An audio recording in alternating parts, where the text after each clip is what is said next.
Something? All right.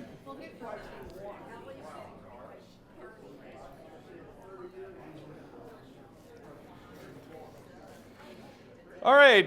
Good evening, everybody. Thanks for coming out to the sixth installment of the Great Depression Lecture Series. As always, I'm Chase Fleece. Many new faces here tonight, so thanks for joining us. And those of you who are coming back for more, we appreciate that too. I can now say that through 5 months, we've had 265 people come to these, whether you're recurring or new. So it's been a great success, and yes, thank you. So keep in tune for more American 250 events or museum and or park-related events, right? We have the tables up here. The museum are starting their Music at Museum, I think, next week. So check the website out for that. And as always, check the parks website for us as well. All right, tonight we're going to talk about the Dust Bowl. We'll spend a lot of time. This is like my bread and butter, right? I'm a environmental and agricultural historian, so I read all of the literature on the Dust Bowl, so I'm very excited to talk about this tonight. So next slide. But we'll start first with a quote from John Steinbeck's novel, The Grapes of Wrath, right? This is kind of the pivotal novel, right? It won the what's the prize for books? I just blanked. Pulitzer, thank you. The Pulitzer Prize, right? He's one of the great American novelists, right? And in Grapes of Wrath, he talks a lot about the migrations coming out of the Great Plains into California.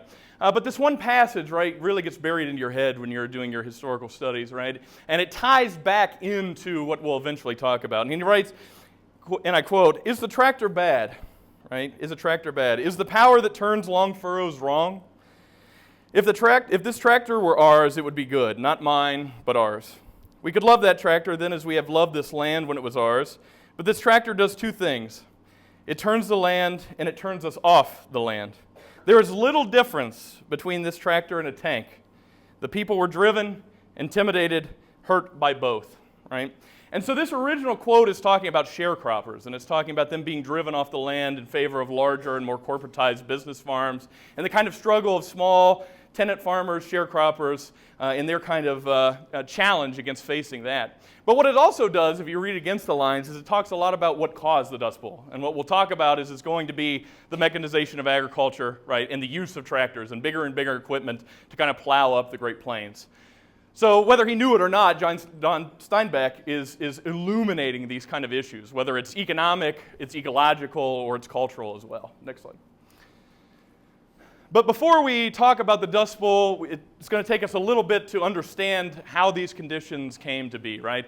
I love to say all my little historian sayings, right? Nothing occurs in a vacuum. You have to go back to understand where the present or where we're going.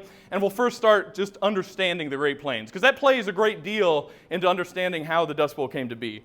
So this area here is the Great Plains as they're known today, with the modern borders of the United States. Before settlement of Europeans, starting in the 1700s, 1600s, 1700s, this area was largely native grasslands, right? And it spread over 1 billion acres, right? Over half the continental United States were these grasslands. Today, they're reduced by more than 99%, right? So almost all of them have been lost to the expansion of suburbs and cities and agriculture and industry. But these grasslands, and they're differentiated as you move farther west, right? This dark green section is more of your short grass prairie. The kind of true green in the middle is more of your mixed prairie. And on the very far western edge would have been your tall grass, or did I have that backwards? Yeah, short grass prairie. Tall, green, light, short. Excuse me. Right? And these root systems of these tall grasses reach down into the soil about 10 to 15 feet. It anchored the soil to the ground. It was drought resistant, and it captured carbon, right, out of the air and pulled it down into the soil. It actually captures carbon better than forests do, right? These short grass and long grass prairies, right? It was also ecologically important for the kind of viability of the Great Plains before human settlement.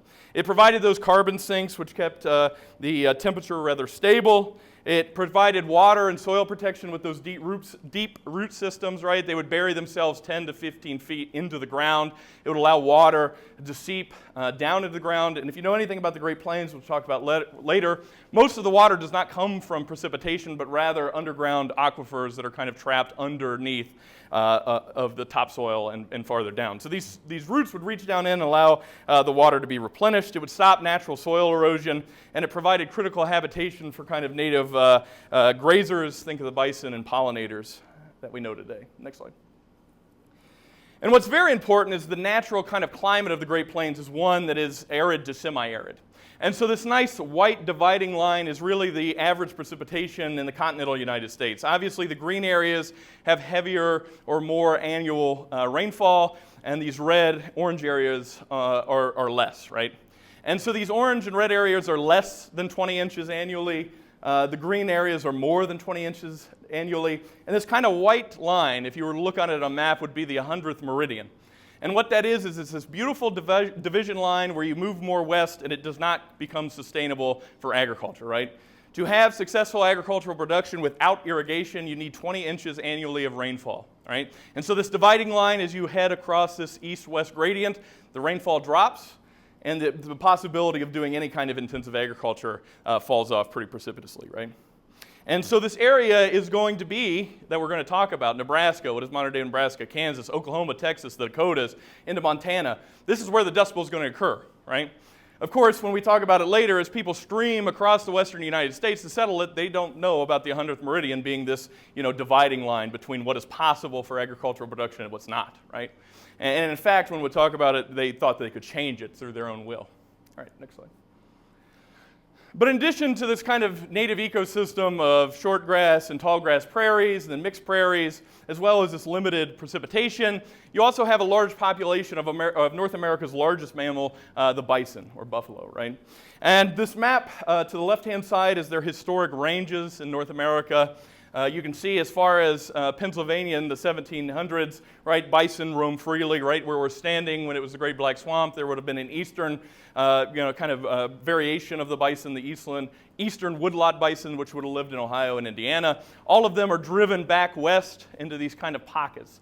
And so as, roaming across the continent are these mammals. There's estimated between 30 and 65 million bison in North America before large-scale settlement of Europeans out of Europe. So pre-1500s, 65 billion on the kind of more liberal estimate, 30 million on the more conservative side of these large megafauna kind of roaming around. And they provide great stability for the ecosystem, right? They kind of waller and they create these mud holes, they disperse seeds, they create pockets where, rainfall is able to accumulate, these kind of vernal pools, things of that nature. So they're very important to plant diversity and ecological sustainability, okay?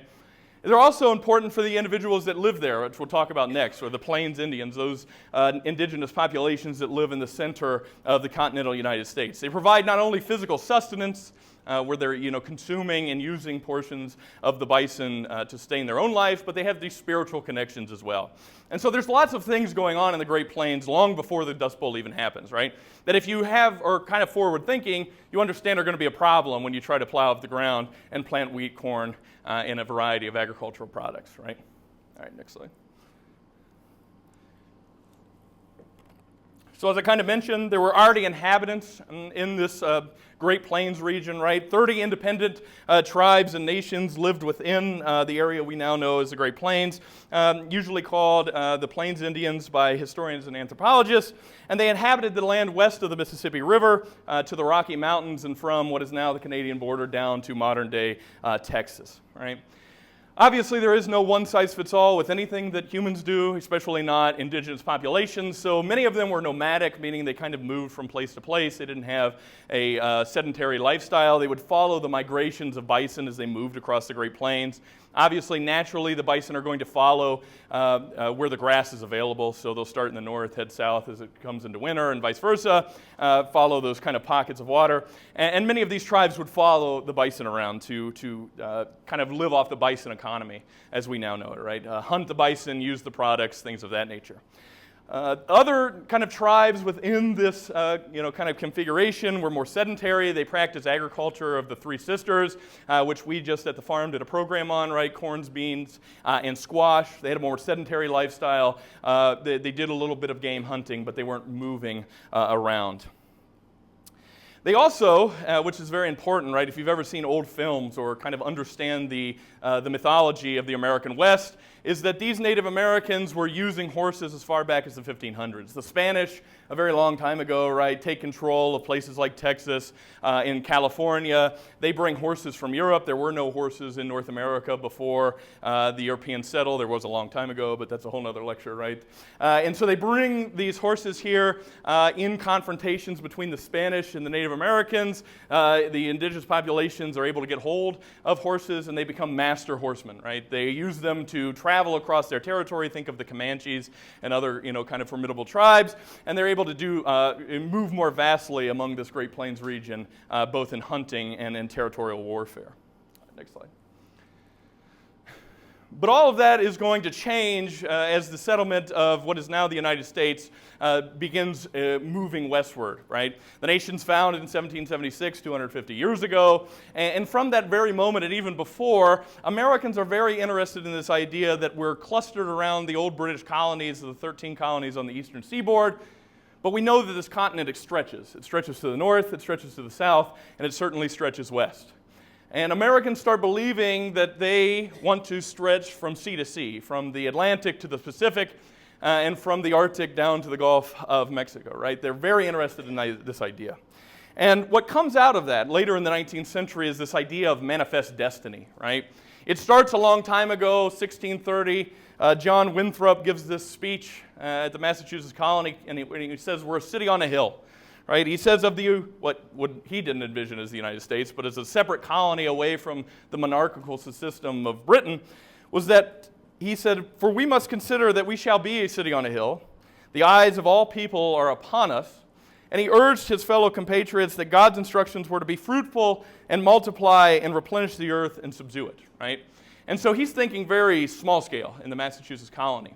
Well, this idea gets passed on generation and generation through the kind of American spirit and becomes that kind of leading message by the early 1800s. And so thinkers and philosophers and American politicians start thinking about how do we become the city upon the hill through territorial expansion, right? That's where manifest destiny comes from. They want to spread that freedom and liberty and justice and progress across the whole continent. They believe that the American way of life is a redeeming force, right? This picture, John Gast painted this painting. It's called American Progress in 1872. And what it depicts, right, if you're familiar with American history, the lady in the middle is supposed to represent Columbia, this kind of embodiment of what the United States is, right, named after Columbus. And she's moving from east to west. And with her, she's bringing that progress, that liberty, not only technologically, right, trains and telephone lines and domesticated cattle and things of that nature, right? But it takes on a more, for the 19th century mind, a philosophical kind of understanding, right?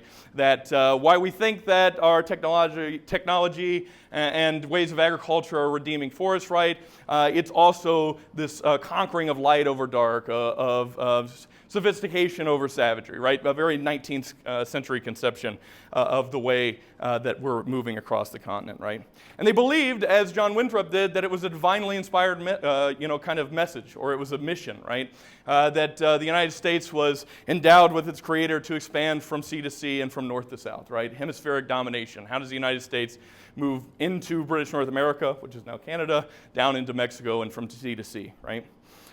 And this is, very prevalent in American history. The Louisiana Purchase of 1803 expands the country. It doubles its size overnight, right? Signed by Thomas Jefferson, a deal between him and Jefferson and Napoleon.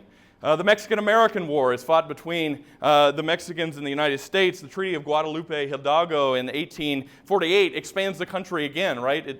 Mexico is required to cede 55% of all its territory, what is now modern-day California, Nevada, Utah, Texas, Arizona, New Mexico. All of these become parts of the United States, right? But the problem still remains that we talked about. There's no rain. There's people that already live there. And what are we going to do with it, right? So the nation is expanding, but no one's really settling in this middle section, right? They find out that California's there. It's got an ocean, and then it's got gold, right? And so they just kind of go around the west, and then they settle in California. So there's just going to be this large strip in the middle that Americans have no idea what to do with. Next slide.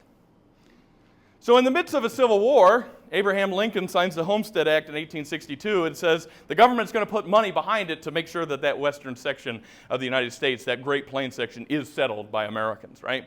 This was a bill that the Republicans wanted to pass, but the Southerners and Southern sympathizers said absolutely not, right? It's that battle between slave state and free state. The Southerners said, you're going to send a bunch of Eastern Yankees into the middle of the country and make sure that we can't have enslaved individuals, right? They succeed in 1861. First thing Lincoln does is pass the Homestead Act, right? Put bodies in the middle of the country. And what this was a plan that the federal government was going to allow citizens, right, with certain stipulations, to settle on 160 acres of land, right? And the stipulations were that it could be any resident or any individual that wanted to become a citizen. This includes women and the formerly enslaved. That all they had to do was settle on a plot of land in the middle of the Great Plains. They had to live there for 5 years. They had to build a house. They had to make improvements through agriculture, which is important, right? And so it's kind of setting that path that you have to build a house, you have to plant yourself, and you have to produce an agricultural commodity. At the end of all that, the government gives you the land for a minimal fee, right? But if you had enough money, you could just buy it outright for $1.25 an acre, right? 160 acres, $1.25, and some of, I don't know the land prices in central Nebraska today, but I'm sure it's not $1.25 an acre, right? So many of these individuals, right, this is where you see those farms that have existed since the late 1860s, right, because of these homesteaders. And so they were required to, improve the land. 270 million acres are transferred into private hands. That's 10% of the total land area of the United States. 1961 was the last time somebody claimed a homestead via the Homestead Act, right? So it's a continual process. The majority of those land claims, though, happen within the 19th century, right? It does two things. It increases that western migration, so now people are living in the Great Plains, and it also encourages agricultural production in what many of us know as kind of the bread belt, right? That section as you're transitioning from the Midwest into the plains, right? The upper Midwest. What it does do, unfortunately, right, is it's going to push those inhabitants of the Great Plains out. So those indigenous populations, it's going to push them onto the reservation system, and it's going to cause confrontations between these settlers and indigenous populations as we move forward. Next slide. Another thing that's going to do, that's going to be government policy, right, is that if we're improving the land, part of that not only is production of crops, but it's also the production of livestock. But there's an important caveat there, is that you have millions of bison that are living on the Great Plains, right? Well, we want cattle there. Well, how do you get rid of the cattle? How do you get rid of the bison? You kill them, is essentially what they come to the solution, right? And so the picture you're looking at here are skulls of bison that were shot out west that were then shipped back to Michigan to be turned into fertilizer, okay? And so what historians are now calling, or have been calling for a while, is the Great Buffalo Slaughter of the 19th century, right? It's a man-made ecological disaster. We talked very briefly about all of those kind of ecological benefits that bison give to the Great Plains. They're very vital in keeping it kind of ecologically sustainable, right? And so it reduces that herd of 30 to 65 million at pre-settlement. To by the late 19th century, there was less than 1,000 bison left in North America. Some estimates put it at 465 living bison were left after the slaughter. So if you think about that for a minute, even if we take the conservative estimate that there was 30 million, we're talking millions of bison killed in less than 100 years, right? Between 1872 and 1874 alone, 4 to 5 million bison are murdered or slaughtered, right, in a 2-year period. 4 to 5 million, right? And why? Well, part of it is commercial reasons, right? As these new settlers are moving westward, not only is it going to open the land for agriculture, but it has a commercial basis, right? Hides of bison are used in an industrial setting. They make belts for the burgeoning factories of the East Coast. They make clothes, right? Buffalo, felt hats become very popular.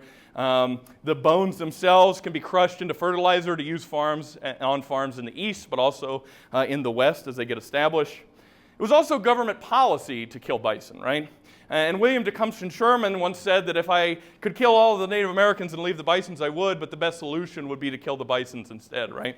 And they believed that to open the land up to western settlement, right, the easiest way was to cut off the kind of indigenous sustenance through bison, right? You kill the food source, you first force them onto the reservations, then you can open the land to agriculture, right? And so the government, kind of does this, right? It encourages troops that are out west to shoot bison indiscriminately. They're also going to allow private citizens to shoot bison indiscriminately, right? As the railroads expand out west, they cut not only through the bison's native grazing lands, but they offer kind of sport to Easterners, right? So those coming, right, the Teddy Roosevelts of the world, right? He talks a lot about this in his young life, right? That there wasn't a frontier. But if you went out west, there was, right? A man could be a man out west. They would get on the trains with heavy machinery and they would shoot bison from the moving train. Right, they would leave the carcass to rot, right? They weren't used or anything of that purpose. So it became a kind of burgeoning sporting industry to allow Easterners, kind of itching for that frontier to be able to hunt big game, right? It also, like I said, all the products of the railroads kind of get shipped back, and the Easterners are using some of the materials. But as you can see, there's a massive surplus of kind of bison carcasses, right? This is just one photo of very many, right? There's photos of them just scattered across the plains. Next slide. So what this does is it does open, right, the land for agricultural production. You can see these railroad lines that start running out of what we know today as the Midwest out into these territories of the West, right? Chicago is going to become a hub for livestock processing, right? It is to this day, right? The Chicago giant, the corporate executives that take all the livestock and the grain and ship it out, right? This is the early days of that. And what this does is it opens the land up. And so the elimination of bison allowed all of this open pasture land to be turned into cattle production, right? Which then is going to create its own problems. More cattle, less bison also solves, in Washington, D.C., what they began calling the Indian question, right? But cattle are also going to change the West dramatically, right? This is a time when people are starting to move to the West, and all these little towns are going to start popping up. Abilene, Kansas, right, is going to be a cow town where a railroad runs through it, right? Many of the cattle are going to start where these red lines start down in Texas. They're going to be driven by cowboys, right, up into places like Kansas and Colorado, where then they can connect with railroads back to Chicago. And so it's the first step of turning the West into this kind of agricultural hub for the United States, right? We're going to start with bison, or with cattle, right? And then we're going to move into agricultural production. So not only does it pop up all these little towns, right, that we are all going to, many of them in movies, right, the cowboy legends, but it's also going to change the West fundamentally, right? So now you have all these thousands of cows and herds. Well, all the cattle were starting to mingle with the other cattle, and ranchers said, whose cow's who? The invention of barbed wire happens in 1874, and what that does is it allows for the first time large swaths of the American West to be segmented into private property. Okay? So cattle ranchers are going to argue to the federal government that I have to have a cattle drive, but I also need to pen mine in, right? I don't want them stomping. I don't want their cattle drinking from my water source, so on and so forth, right? I met a guy down in Texas. He was a barbed wire historian. Didn't know there was such a thing. But he handed me a piece of this 1874 barbed wire, and he said to me, this changed the history of the United States. And I was like 21. I'm like, yeah, sure, that's fine, yeah, a piece of barbed wire. But he was right, it really did, right? It's going to segment all of the West. It's going to turn large acres of this land kind of over into private hands, okay? This is going to set the stage. Why I'm harping about all this stuff that's long before the Depression is it's setting the stage for the disaster that will become the Dust Bowl, right? You have cattle that are grazing. They're going to be overgrazing what grasses are left. And now you're going to have all these people segmenting land into private property that's then going to be put into agricultural production. Next slide. So the people who do make it out west, if you ever have a chance to read some of their diaries, they are a read, right?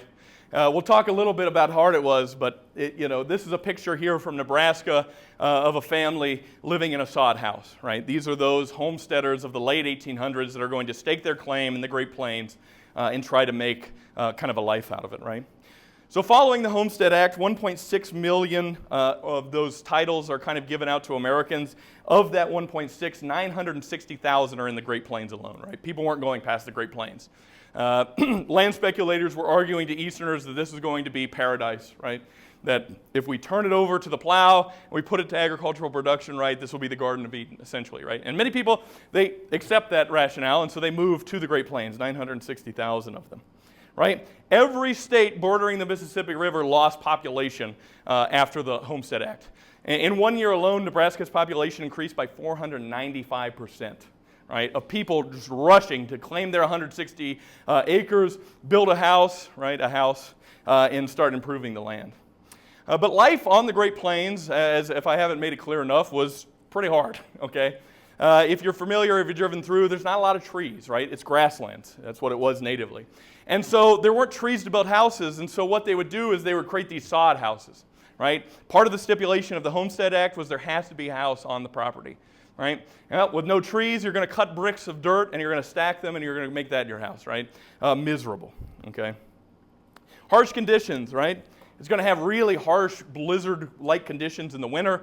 It's going to be really hot in the summer, right? You're going to have to deal with severe drought and plagues of locusts, right? It's something of biblical proportion if you think about it, right? Really cold, really hot, locusts, droughts, you know, 160 acres is not worth it, in my opinion, right? But many of these people are going to accept that challenge, right, to be landowners. Many of these were either sharecroppers or poorer individuals from the east, that this is the chance, the opportunity to make something of yourself out west, right? And so they kind of deal with these conditions. There's also something called prairie madness, right? The landscape is so monotonous, there's nothing to look at but grass. And you're so desolate, right? Many neighbors lived 5-6 miles away. This was without cars.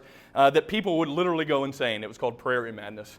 And it affected women primarily, right? Women really took up the mantle of doing a lot of the domestic labor. There's no one to talk to while the man is outside. Left to their own devices in a kind of harsh landscape, people just couldn't handle it mentally. And so this becomes a big problem, right? How to deal with prairie madness, how to deal with the harsh conditions. Next slide. But to meet those stipulations of the Homestead Act, for the first time in the Great Plains, people are going to start turning over the soil, right? This is going to be one of two great plow-ups that are going to lead to the Dust Bowl, right? And so this is a picture here. The plows, right? John Deere in 1837 creates the first steel moldboard plow called a sod buster, right? If you think about it, those native grasses for hundreds of thousands of years have been 10 to 15 foot deep, anchoring the soil. It's going to take a lot of muscle to pull that soil over, right, to flip the furrow. And so what it is that you have to have multiple draft animals, a one bottom plow, and you're walking for days on end trying to open up a plot, right? Stipulation of the Homestead Act, you have to improve through agriculture. And so really this first plow up, there's not much. It's too hard, right? There's nothing, you can't produce 1,000 acres by yourself plowed under. There's just no way. Okay, so they try to subdue the land. They try to turn it to wheat cultivation. The draft animals, again, the challenges of the harsh winters and the kind of harsh conditions were hard on animals and people, right?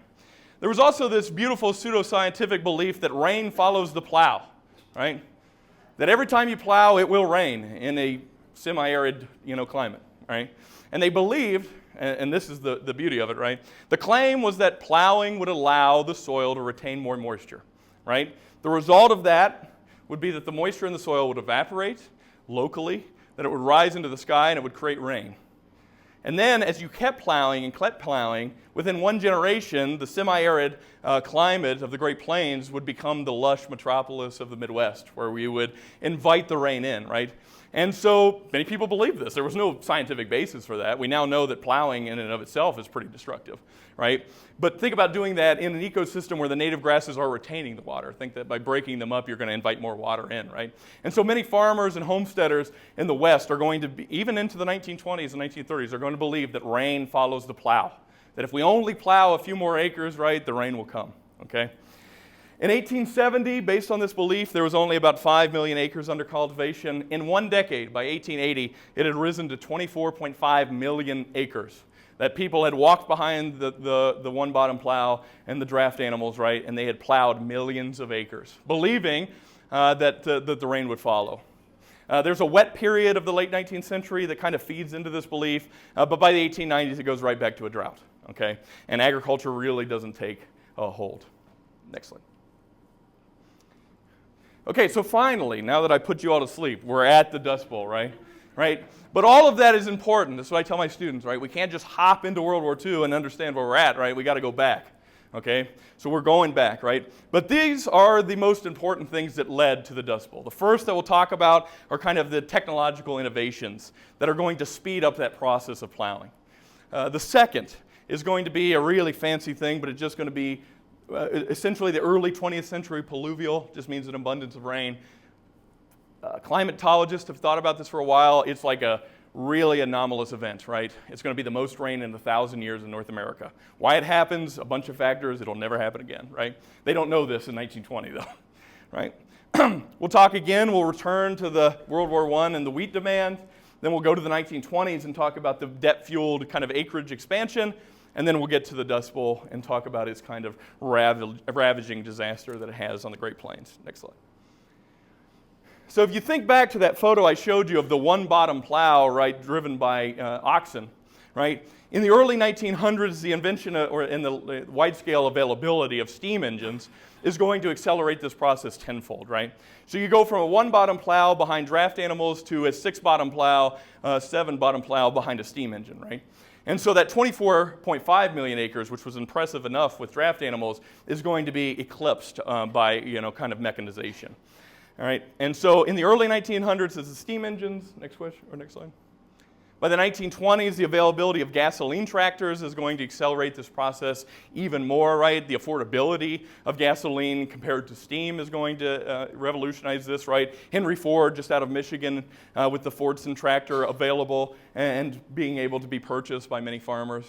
And there's also this beautiful innovation created in Kansas in 1916. It's called the one-way disc plow. Makes plowing a lot easier and a lot more environmentally destructive. They didn't know that, of course, right? Rain follows the plow. How do we get more into cultivation, right? Instead of having to lift the plow, right, you have your two steel moldboards, right? These are just discs lined up in a row. Go one direction, you can go way faster than a regular moldboard. Farmers purchase these all across the Great Plains, and they keep plowing and plowing and plowing the land under cultivation, right? So that's the first thing, technological innovation. Think about it, tractors, right, new equipment. How do we make farming faster, right? This is the great question of the 20th century. More efficient, faster, make more money, right? That's what's leading to the kind of first causal factor. Next slide. The second is all of this rain, right? The early North American pluvial, right? You don't have to remember that. I find it interesting, right, but there's no quiz at the end of this, right? But essentially all you need to know is it lasted from 1909 to 1923. This kind of cluster of blue, that's all that added rain, okay? So in the Great Plains, the average precipitation, right, averages between 15 and 30 centimeters. It increased by 10% during these 15 years. Okay? And so they're getting more and more rain. It's a combination of a bunch of global and hemispheric changes in the climate. Essentially, the north got colder winters and the south got wetter summers, right? And it boosted that rainfall, and it led farmers to believe that they had been vindicated, that by turning over the soil, that they were creating a climate which favored agricultural production, right? Of course, they didn't know that it was the early 20th century pluvial, right? They just thought that there was more rain, my crops are doing better, I'm plowing, let's keep up doing the same old thing, right? And so this is going to add into those suspicions or those kind of justifications that the Great Plains is going to turn into oasis, right? And so you'll see that through the rest of the 20s, even into the 30s as the Dust Bowl begins, people are going to keep plowing, right? Next slide. These propaganda posters will look familiar to many of you who've been here since the first one, right? By the end or kind of ending of that pluvial event, that rain event, right, World War II happens. The United States asks farmers to fight the war on the home front, right, put more land under cultivation, produce more wheat, right? We talked about it all the way back in January, but Europe needed food, right, World War I. American farmers were going to supply that food, right? In the Great Plains alone, 27 million acres are put to wheat between 1914 and 1970. Or 1917, excuse me, 40% of all that land was virgin soil, never been touched by the plow, right?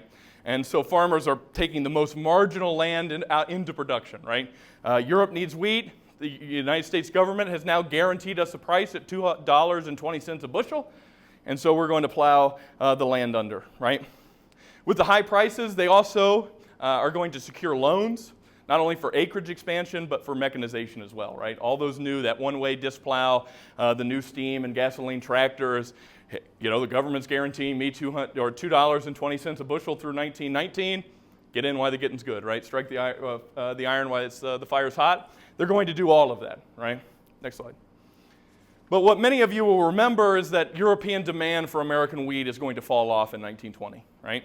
And so while it was $2.20 a bushel in 1917, it's going to drop to 40 cents a bushel by 1920. And so farmers are saddled with all of this debt, right? They're saddled with all of that new land, and they don't know what to do with it, right? The only thing that they can think is that I'm in the debt, right? I owe money to the bank. I'll just keep plowing more land to make up for the smaller price, right? Plant more wheat for a smaller price than the less for the bigger price, right? So between that period, right, 1909, 1929, 30 million acres in the Great Plains are plowed and put into cultivation, right? The wet period that we talked about is going to level off by 1929, and it's going to start going back into its natural kind of phase, or so they thought. What will end up happening is that the climate is going to overcorrect for itself, right? So it gave you 15 years of a lot of rain. Now it's going to give you 10 of a severe drought, okay? Where precipitation levels were up 10%, they're going to drop 20, okay? And so it's a balancing out. They didn't know this was coming. And so on the eve of 1930, millions of these acres are dedicated to wheat. They think that maybe the season of 1930 will be wet. Maybe they'll have a good crop. But it will be the beginning of the Dust Bowl. Next slide. And so I could summarize it, but I think hearing from people themselves, right? If you ever watch Ken Burns' The Dust Bowl, his introduction is one of his most powerful, I think, right? And so we'll kind of hear from some of the individuals. We'll go through the Dust Bowl and then watch another short clip at the end.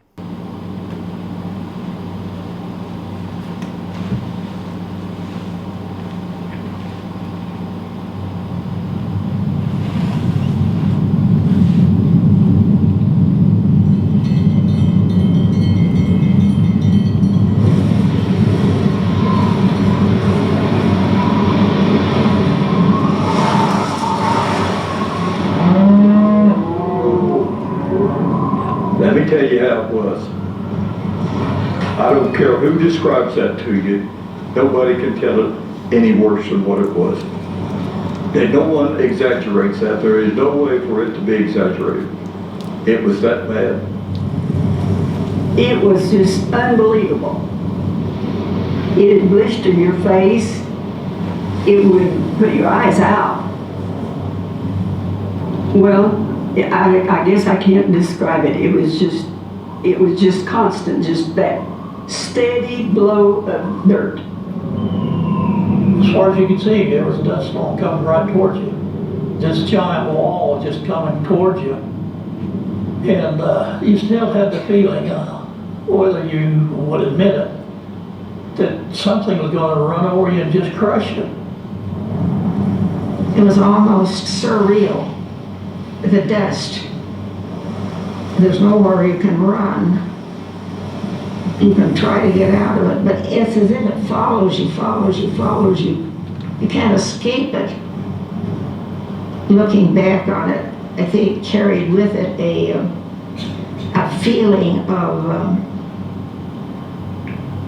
I don't know the word exactly, of, well, being unreal, but almost being evil.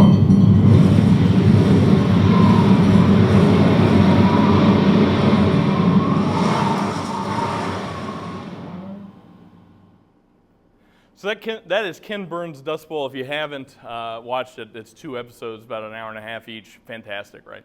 But I always show that clip because it's just so powerful, not only to hear from the people themselves, but the way in which they describe the Dust Bowl. So we'll talk a little bit about the Dust Bowl itself now, right, and show you some photos. So next slide. The first is the ecological kind of disaster, right?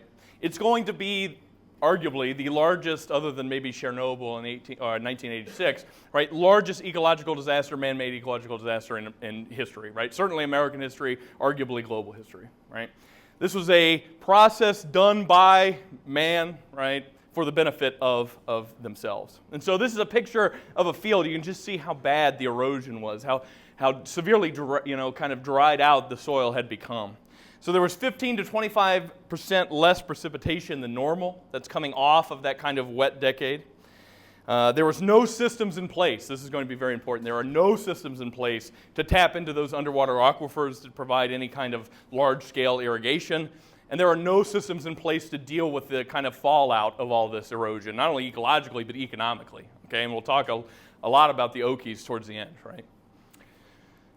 It's important, too, right, is the combination of all those things we talked about. You lost the native grasses. There's nothing anchoring the soil down.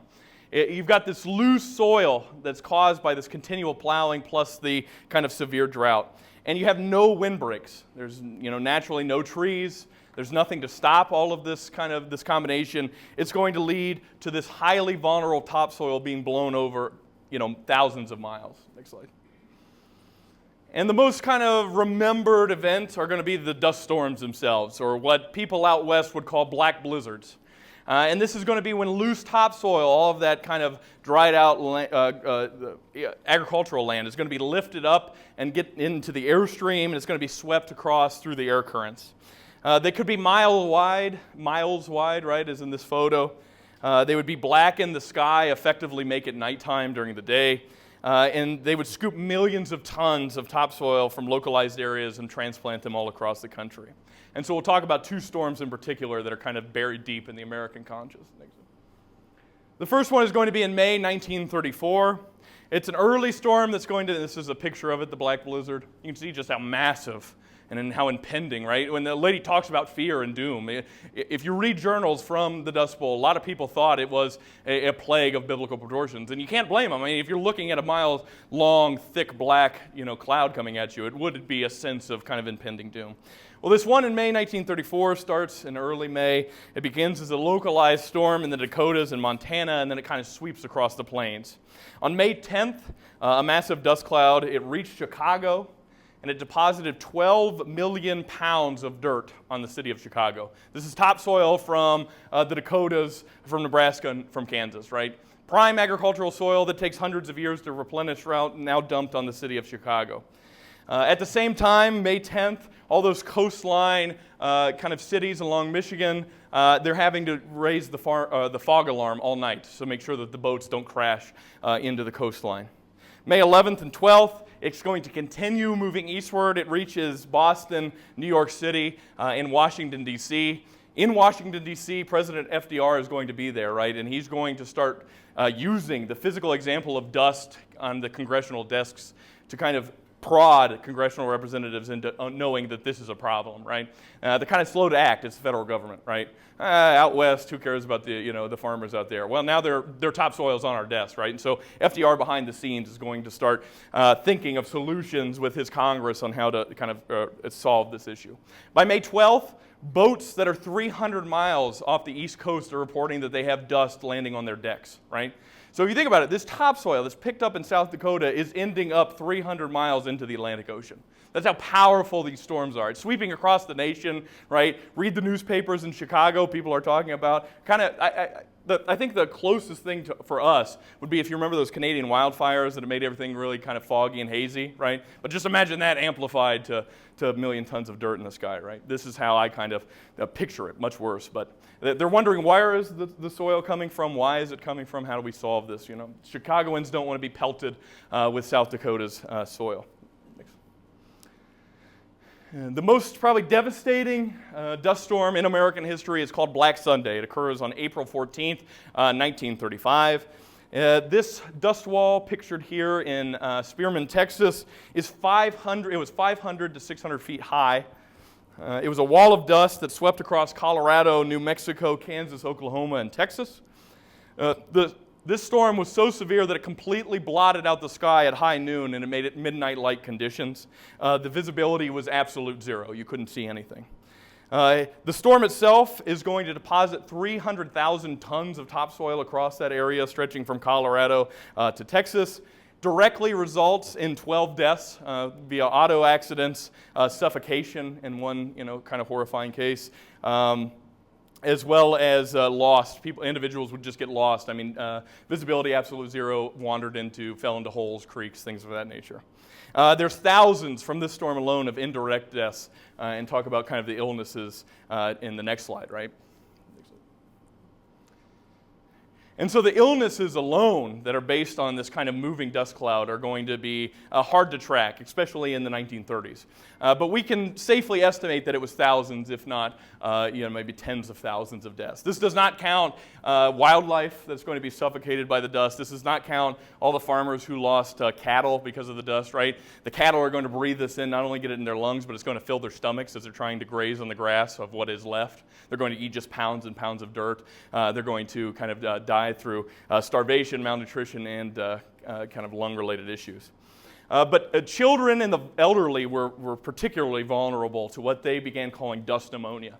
And it was these, the dust clouds not only carried the dust itself, which got into your lungs and would kind of wreak havoc, but there's also fungus spores that are in dust that can kind of affect you. Dust blindness, right? If you didn't go outside without these protective goggles, and is kind of these masks could blind you or permanently or kind of blind you. And people got really found ingenious ways to kind of deal with the dust, all right? And so for many, it was like the winter, and so inside the houses, blinds were always drawn shut, and the cracks of every doorway or windowsill were taped shut with wet cloths to try to prevent the dust from coming in. It would pile up across at the doors, sometimes up to the windows, so you'd have to shovel yourself out in middle of July of dirt, but not snow. Eating dirt was a very big issue, especially for small children. Mothers would cover their infants' mouths with wet cloths so that way they weren't inhaling or eating dust all day. Either nursing or through the bottle, right, was a very difficulty. Even for adults, if you talk to anybody who lived through the Dust Bowl, every plate and every cup was turned upside down, because if not, you have a cup full of dust in the morning. Right? If you watch the Ken Burns documentary, one guy, he tells a very comical story, a big guy with a cowboy hat. He's like, I got tired, he was like 7, he's like, I got tired of drinking dust, so I started hiding my cups under my bed, so that it wouldn't be filled. And so they were figuring out kind of ingenious ways of doing this. And of course, as I said, not only were the dust-related illnesses, whether blindness or kind of through your lungs, but there was also a rise in the lack of sanitation. It was hard to combat the dust, but it was also hard to keep up with everything else that needed done. And so outbreaks of dysentery, typhoid, and malaria kind of skyrocketed in the Great Plains as well. So a double-edged sword. Next question. But for many, the struggles of the Dust Bowl are going to be too much to stay, right? And many of them become or migrate out of the Great Plains, specifically to California during the period. It's the total collapse of the agricultural economy. Not only those who own land are suffering, but especially tenant and sharecroppers, those who are working out west, lose any access to a job. 25% of everybody in the Great Plains lost their livelihoods. There was massive bank foreclosures and farm foreclosures, as well as rampant unemployment. This group of individuals seen here becomes kind of colloquially known as the Okies. Many of them were not even from Oklahoma, but it was kind of a disparaging term to kind of say these people are transients and they're migrants. Many of them, 300,000 in particular, moved to California, where their agricultural economy is not affected as much as the Great Plains. They're looking for work. In many of these places in California, there's too many people, not enough housing, and so many of them live in dusty, dirty, no sanitation, having camps along roadways, embankments, public lands. This is going to turn many Californians against the Okies entirely, right? They're disparaged. They're called poor, dirty, unsanitary, transients. They don't want them here, right?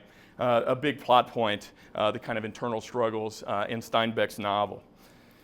And so they move on, right? And so the Great Plains loses population during this period, many of them which will not return, okay? Because the agricultural economy is going to, after World War II, get bigger and not worry so much about manual labor. Next question. So with all of that, right, you have these dust storms, you have illness, you have migration, you have suffering, the federal government is going to get involved. If you recall, May 1934, FDR is in Washington, D.C. When the storm hits, he's going to start urging his congressional allies to pass something. In 1937, he delivers my favorite FDR quote, and he says that a nation that destroys its soil destroys itself. And he takes up the mantle of soil conservation. So in 1935, the Soil Conservation Service is founded. It is now a permanent fixture. It taught farmers practices to mitigate erosion. They teach farmers how to contour plow instead of plowing straight on flat land or on kind of hilly or flat lands to curve at the end. How to terrace on hilly side pastures, right, to allow or mitigate erosion. How to produce cover crops, which are now in fad around places like here, right, plant rye. How to strip crop, right? Plant crops in between so that they don't, allow for erosion. The most impressive project, though, and the largest federal action against an ecological disaster in human history is going to be the Shelter Belt Project, the poster pictured here. And what federal authorities rightly kind of argue is that the Great Plains are too flat, that there's nothing to stop erosion, that contour plowing and terracing and cover cropping is going to take a long time to see the benefits. But what we can do is plant a lot of trees, and we can plant them in these patterns to break up the wind, instead of plowing all in this direction, right, you have a field this direction, wind break, field in that direction. And so FDR and his Congress called this the Shelter Belt Project. Between 1935 and 1942, they plant 220 million trees in the Great Plains. Many of them are still standing today, but unfortunately many of them have been torn down to expand acreage on the Great Plains. And as I said, it is the largest response maybe in human history to an ecological disaster. The Farm Security Administration is going to pay farmers in the Great Plains to settle on more fertile areas, to move to the Midwest, to move to California, to get away from the Great Plains. Too many farmers, it can't sustain you all. We'll pay you to move out. They're also going to aid some of those migrant farm workers, those Okies, living in California. And the Drought Relief Service, or the DRS, is going to buy cattle from all of those ranchers to kind of limit overgrazing. They're going to take the meat, or take the carcasses, turn them into meat, and give them to the unemployed and the poverty-stricken in towns all across the United States. And relief really comes, right? If the Great Depression really ends with World War II, the Dust Bowl really ends when the rain returns. So in 1939, precipitation levels are going to reach back to their kind of average annual of 15 to 30 inches per year, and it's going to end the kind of severe drought that had a stranglehold for a decade over the Great Plains. And the improved agricultural practices, those strip cropping, row cropping, cover crops, shelter belt, all of that is going to see gains as well. But unfortunately, as again only Ken Burns could in the next clip, summarize some of the challenges that are going to come after this, right? So you have a decade of this severe kind of drought, and you would think, right, logically speaking, that farmers and agriculturalists and the federal government would all learn their lesson, right? That we can never allow for there to be a Dust Bowl in the West again. But as some of these interviews with survivors and some of the footage will show you, that's not so much the case.